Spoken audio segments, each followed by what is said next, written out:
USOC, Comissions, CGT i CSC van convocar el passat 1 de juliol una multitudinària manifestació en reivindicació als drets dels treballadors i per mostrar el desacord total amb la reforma laboral que ha presentat recentment el govern.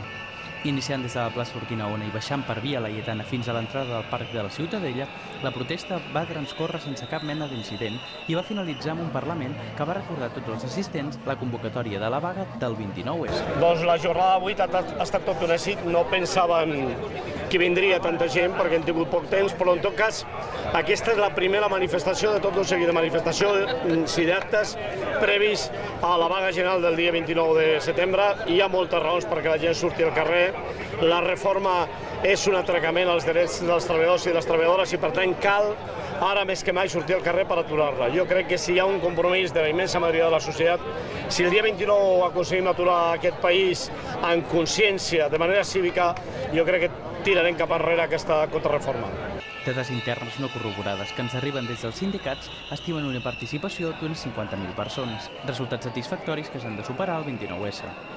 Bé, ha estat una jornada molt important. Aquesta manifestació és l'inici d'un procés de mobilitzacions que ens ha de portar el 29 de setembre a paralitzar el país amb la vaga general. Aquesta manifestació ha volgut evidenciar el rebuig dels treballadors i les treballadores catalans contra aquesta política de retalls de drets socials, de drets laborals que està imposant el govern.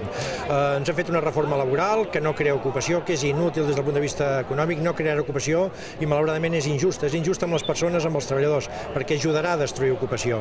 Facilita i abarata l'acomiadament, deixa les persones en menys drets laborals, deixa que els empresaris puguin decidir quasi absolutament tot en relació a la vida dels treballadors i treballadores i això no ho podem permetre.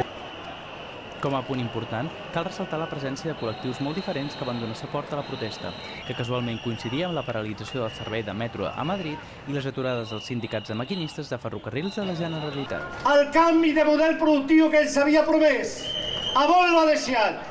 Per què en aquests moments es produeix un retrocés com el que s'està produint amb la reforma del mercat de treball?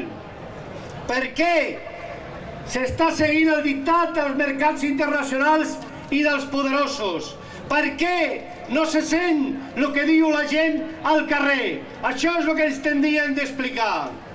Imagineu-vos si és arbitrària i indecent aquesta reforma del mercat de treball que no s'atreveixen a fer-la amb un debat públic. Tot i faltar encara uns quants dies, es van poder veure traces d'indignació per la sentència del Tribunal Constitucional sobre l'Estatut, que convidaven a la participació de la manifestació del 10 de juliol.